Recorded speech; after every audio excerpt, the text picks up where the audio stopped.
Hello. I've had some really good suggestions from a fellow crafter called Rainbow Lane. She does some beautiful video tutorials on paper beading and jewellery she makes. She's worth finding on YouTube, and she explained to me to help you stop your paper beads from sticking on these cocktail sticks. These I have soaked in olive oil. I used a freezer bag and I stuck all the cocktail sticks in that. So they're all on a paper towel now, very oily and greasy. So I'm drying them off the best way I can individually to make sure it's not too greasy. So that's what I'm doing. But while I was doing that, I watched a video tutorial. I love any type of paper beading, whether you dip or you use cocktail sticks and you put it on a polystyrene foam. To me, the best part is the end result, which of course are the beads to make the jewellery with. So whether you dip or whether you paint the varnish on with a brush, to me it's down to individual choices. There is no prejudice at all, or there shouldn't be, in my opinion, because we're all on a learning curve. Not everybody's privileged to have access to products that are not available in your country, and even if they are,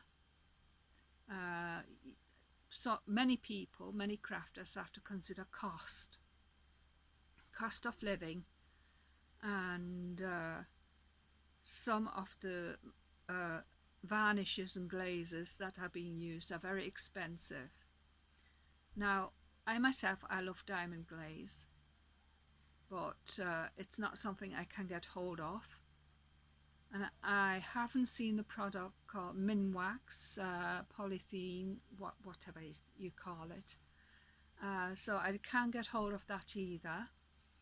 And Mod Podge is quite out of reach as well with cost, and so I like to source things I can afford, and I'm sure many people who craft feel the same way, especially if it's just a hobby. I just felt I had to just say that,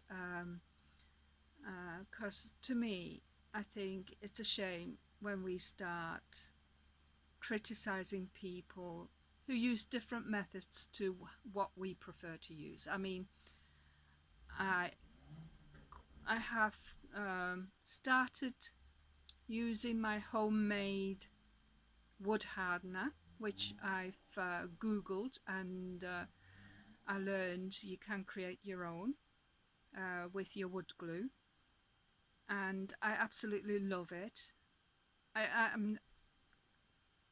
I'm not on a production line to create massive amounts, so it's only a little to make my own personal things. But if somebody makes a business of it, yeah, I can understand why they want to dip, and they would cringe if you had to varnish it all by hand. I can understand that.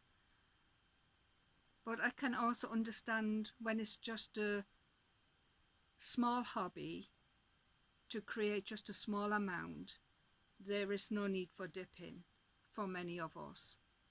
I dip it with wood hardener, but I like to use the brush to put the glaze on, because glazes are very expensive, and to dip my products in expensive material, I can't justify the money it would cost. And because a lot depends on the country you live in as well, Many items, they might work in dry countries, but when you're in a humid country like the UK, some varnishes just keep the beads sticky, and it's not very pleasant. It's not pleasant for the wearer because the beads get ruined, because everything will end up sticking on the beads and they become dull, and that will destroy the jewellery item.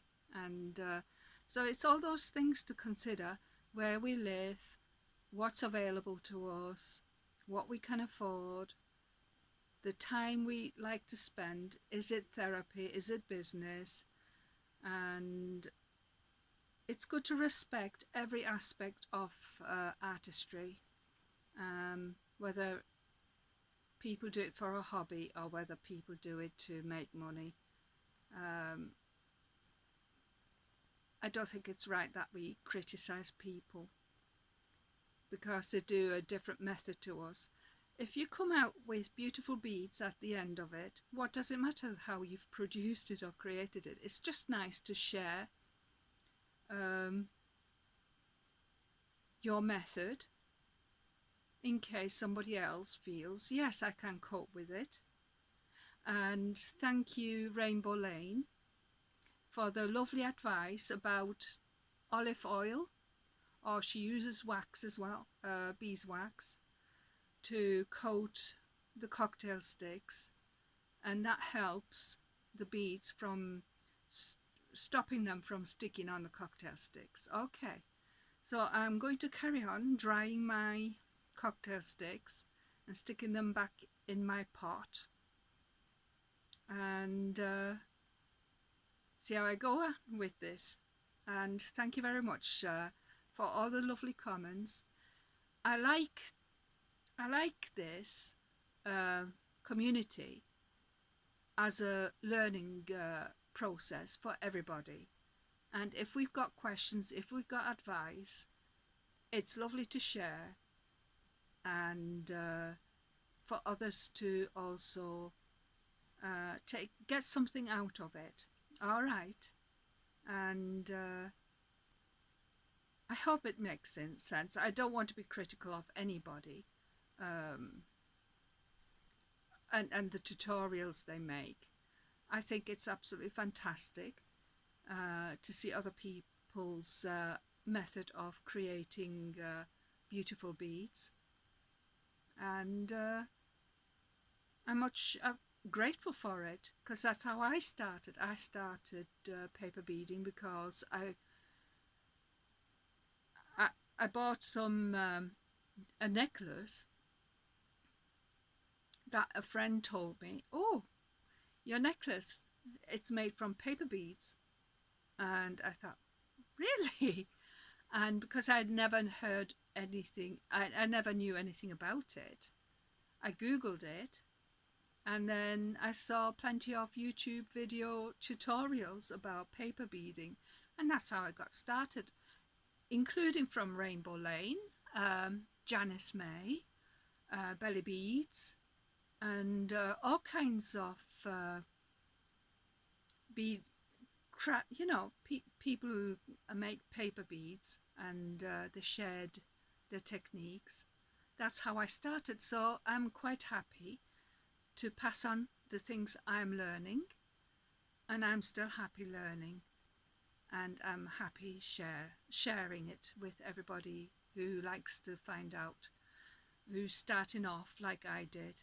Okay, I carry on finishing drying my cocktail sticks now, because I've got a pile of them there. Take care. Bye for now.